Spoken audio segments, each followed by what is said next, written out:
स्वागत है आपका हमारे YouTube चैनल पर। आज हम लोग करने वाले हैं शब्दावली में अगला टॉपिक और हमारा टॉपिक है अनेक शब्दों के लिए एक शब्द। अनेक शब्दों के लिए एक शब्द, ये टॉपिक हम करने वाले हैं हिंदी शब्दावली की इस बुक से। अगर आप इस बुक को मंगाना चाहते हैं तो मैं जल्दी से आप लोगों को बता देती हूँ। आप हमारे दिए हुए इस नंबर पर कॉल करके ऑर्डर कर सकते हैं। यहाँ से कॉल नहीं करना चाहते तो आप हमारे एप्लीकेशन पर जाकर भी सीधा ऑर्डर कर सकते हैं। अगर आप इसके अलावा ऑनलाइन में मंगाना चाहते हैं अमेजॉन या फ्लिपकार्ट से, तो आप डिस्क्रिप्शन बॉक्स में दिए हुए लिंक पर जाकर ही खरीदें, ठीक है। इसके अलावा अगर कहीं और जाएंगे तो कोई दूसरा लिंक आएगा, तो हो सकता है कि ये बुक ना मिलके आपको पुरानी बुक मिले। तो ये हमारी अपडेट बुक है, संशोधित संस्करण, ठीक है।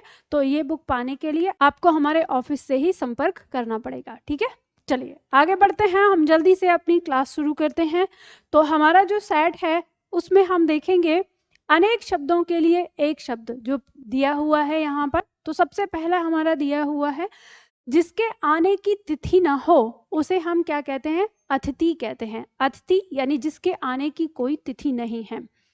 दूसरा आता है अतिथि की सेवा सत्कार करने वाला। जो अतिथि की सेवा सत्कार करने वाला होता है उसे हम आतिथेय कहते हैं। यानी हम ये कह सकते हैं, अगर हम उर्दू शब्द में देखें तो इसे हम मेहमान कहते हैं। क्या कहते हैं? मेहमान। और इसे हम कहते हैं मेजबान, ठीक है। तो मेजबान जो हमारा यहाँ आ जाता है वो ही हमारा आतिथेय कहलाता है। और अतिथि सत्कार की भावना, यानी जिस भावना से हम अतिथि का सत्कार कर रहे हैं उसे हम आतिथ्य कहते हैं। आतिथ्य, ठीक है। आगे शब्द आता है, जिसे भले बुरे का ज्ञान न हो उसे क्या कहते हैं? अविवेकी कहते हैं। अविवेकी मतलब जिसे भले बुरे का कोई ज्ञान नहीं है, यानी विवेक नहीं है, जिसे भले बुरे का विवेक नहीं है, अविवेकी। आगे आता है, जिसे भले बुरे का ज्ञान होगा उसे हम कहेंगे विवेकी, यानी जिसके अंदर विवेक होगा अच्छा और भला समझने का, ठीक है, उसे विवेकी कहते हैं। आगे शब्द है, जिसकी गहराई ना नापी जा सके उसको क्या कहेंगे? अथाह। अथाह मतलब कहते हैं कि ये तो अथाह है, मतलब इस बहुत गहरा है, इसकी गहराई नापी नहीं जा सकती, उसे कहते हैं। आगे शब्द आता है, जो प्रमाण से सिद्ध ना हो सके उसे क्या कहेंगे? अप्रमाणित, ठीक है। क्या बोलेंगे? अप्रमाणित, जो प्रमाण से सिद्ध ना हो सके। और जो प्रमाण से सिद्ध हो सके उसे कहेंगे प्रमाणित, यानी ये प्रमाणित हो सकता है, यानी प्रमाण से सिद्ध हो सकता है। और जो प्रमाण से सिद्ध नहीं हो सकता उसे अप्रमाणित कहेंगे, ठीक है। आगे बढ़ते हैं, अगला पॉइंट आता है, जिसकी माप ना हो सके या जो प्रमाण से सिद्ध ना हो सके, यानी जिसकी माप ना हो सके उसे अप्रमेय कहते हैं। अब ध्यान रखिएगा, यहाँ पे बड़ा ही कंफ्यूजन है कि अभी तो हमने कहा जो प्रमाण से सिद्ध ना हो सके उसे हमने अप्रमाणित बोला है, लेकिन याद रखिएगा विकल्प में कभी कभी अगर आ जाए तो ये जो हमारा अप्रमेय शब्द है ये दोनों चीज के लिए आता है, कि जिसकी माप ना हो सके, जिसे मापा ना जा सके, ठीक है, और जिसे प्रमाण से सिद्ध ना किया जा सके, उस दोनों के लिए ही अप्रमेय शब्द का प्रयोग होता है। तो जैसा विकल्प आएगा विकल्प के अनुसार आपको चुनना होगा, ठीक है। आगे शब्द है, जो नापने योग्य है या जिसे समझा जा सके या जो सिद्ध हो सके उसे हम प्रमेय कहते हैं, ठीक है। अब यहाँ पे आ गया तीन, जैसे कि जिसे जो नापने योग्य है यानी जिसको मापा जा सकता है, ठीक है, जिसे समझा जा सकता है या जो सिद्ध किया जा सकता है, ठीक है। तीनों में से कोई सा भी आए तो उसके लिए हम क्या कहेंगे? उसे हम प्रमेय कहेंगे। और जिसे नहीं किया जा सकता वो अप्रमेय कहलाएगा। जिसकी नाप तोल ना हो सके तो उसे अपरिमेय कहेंगे। ध्यान रखिएगा, जहां पर भी नाप तोल शब्द दिया होगा वहां आप अप्रमेय कहेंगे, और जहां केवल माप दिया होगा वहां आप अप्रमेय रखेंगे। इसमें बड़ा ही कंफ्यूजन है, छात्र हमारे परेशान हो जाते हैं, इसलिए मैंने दोनों को साथ में रखा है। इन पॉइंटों पर ध्यान रखिएगा। तो जहां पर नाप तोल, हालांकि माप का मतलब भी एक तरह से नाप तोल ही हो गया, लेकिन फिर भी शब्दों में अंतर करिएगा। जहां नाप तोल शब्द दिया होगा यानी नाप तोल ना हो सके वो क्या कहलाएगा? अपरिमेय। और जिसकी माप न हो सके वो क्या कहलाएगा? अप्रमेय। ठीक है, और इसी तरह से शब्द आता है जिसकी नाप तोल हो सके उसे हम परिमेय कहेंगे। ठीक है, फिर उसको क्या कहेंगे? परिमेय। आगे पर शब्द आता है हमारा जिसके 4 पद, पद मतलब पैर होते हैं, तो जिसके 4 पैर होते हैं, जिसके 4 पद होते हैं उसे हम क्या कहेंगे? चतुष्पद। ठीक है, चतु माने यहाँ पे 4, पद माने पैर। ठीक है, जिसकी तुलना न की जा सके, यानी जिसकी तुलना न हो सके, न की जा सके, उसे अतुल्य या अतुलनीय। ठीक है, अतुल्य या अतुलनीय, जिसकी तुलना न की जा सके।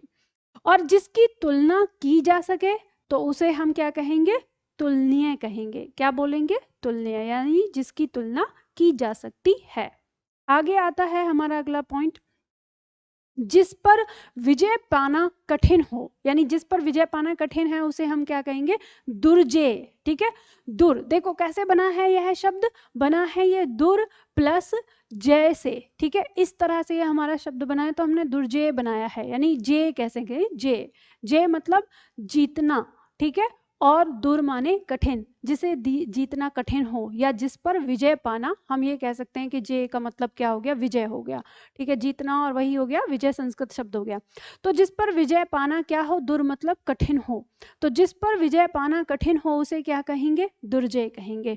और वह जिसे जीता जा सके या जिस पर विजय पाई जा सके या जिस पर विजय पाना संभव हो, ठीक है, उसे हम क्या कहेंगे? जे कहेंगे। ठीक है, जे। और जिसे जीता न जा सके, यानी देखो यहाँ तो है कठिन, लेकिन यहाँ पे क्या है कि उसको जीता ही नहीं जा सकता, यानी उस पर विजय पाई ही नहीं जा सकती, या जिस पर विजय पाई न जा सके। ठीक है, जिसे जीता ना जा सके या जिस पर विजय पाई न जा सके उसे हम कहेंगे अजेय। अजेय मतलब उस पे विजय नहीं पाई जा सकती। ठीक, तो दुर्जय मतलब जिस पे कठिनाई से विजय पाई जा सकती है, कहने का मतलब है, और अजय जिस पे विजय पाई नहीं जा सकती। आगे दिया है वह जिसे पराजित न किया जा सके।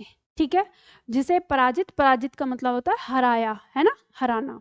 अब देखो वही है, इन शब्दों को बदला गया है, विजय पाना और ये सारी चीजें, लेकिन आपको इनकी व्याख्या के अनुसार इनका शब्द चुनना होगा।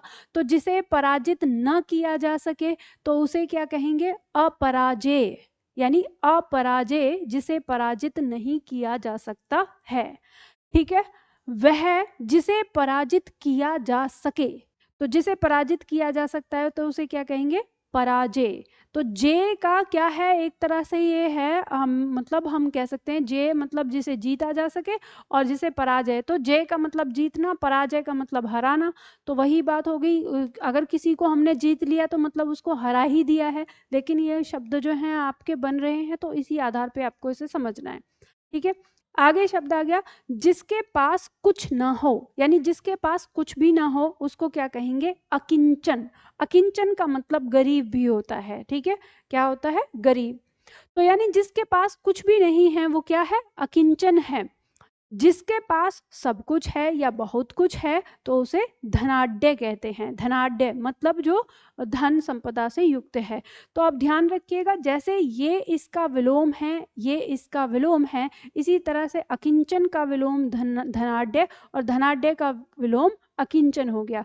याद रखिएगा, मैंने जो भी सारे शब्द हैं इनके विलोम को ही आसपास रखा है। जैसे कि आपने यहाँ पे देखा कि यहाँ हम देखेंगे कि जे का विलोम हो जाएगा अजय, तो अजय का विलोम जय हो जाएगा। ठीक है, और जैसे मान लो दुर्जय आ जाए, तो दुर्जय शब्द तो क्या है? जिस पर विजय कठिनाई से पाई जाती है, ये अलग है। ठीक है, अब आगे बढ़ते हैं। जैसे दिया है जिसका यश चारों ओर फैल गया हो, तो उसको क्या कहेंगे? यशस्वी। क्या कहेंगे? यशस्वी, यानी जिसका यश, जिसकी प्रसिद्धि चारों तरफ फैल गई हो।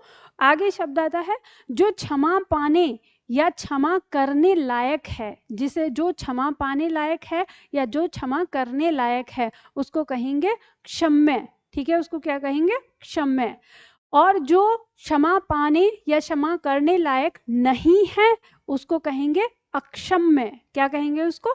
अक्षम्य। ठीक है, तो इस तरह से दोनों एक दूसरे के क्या हो गए, विलोम भी हो गए। ये चीज़ हमें पता चल जाती है, विलोम भी है और हम इस तरह से पहचान कर लेंगे। ठीक है, तो इसी तरह से हमें पढ़ना है। तो अनेक शब्दों के लिए एक शब्द में ये हमारा एक सेट है, पहला हमने सेट किया, इसी तरह से हम बाकी के सेट करते रहेंगे। अब ये एक चीज़ मैं आप सभी लोगों को बता देती हूँ यहाँ पर कि ये जो आपकी पुस्तक है, जो मैंने अभी आपकी ये पुस्तक बनाई है नई, जिसको मैंने संशोधित संस्करण नाम यहाँ पे दिया है, इसमें मैंने इसी तरह से कुछ प्रैक्टिकल किए हैं जिससे कि आप लोगों को बहुत आसानी से समझ में आ सके। जैसे आपके अनेक शब्दों के लिए एक शब्द को विलोम शब्दों के साथ रखा है कि यानी जो एक दूसरे के विलोम हैं, तो ताकि आप अनेक शब्दों के लिए एक शब्द के साथ साथ आप विलोम शब्द भी याद कर सकें। ठीक है, तो उनको इस तरह से रखा है ताकि आसानी से आप याद कर पाएं इन सारी चीज़ों को। तो ये हमारा पहला सेट हम लोगों ने किया, इसी तरह से हम सारे सेट लाते रहेंगे। तो आज के लिए इतना ही, फिर मिलते हैं अगले सेट में अगले टॉपिक के साथ।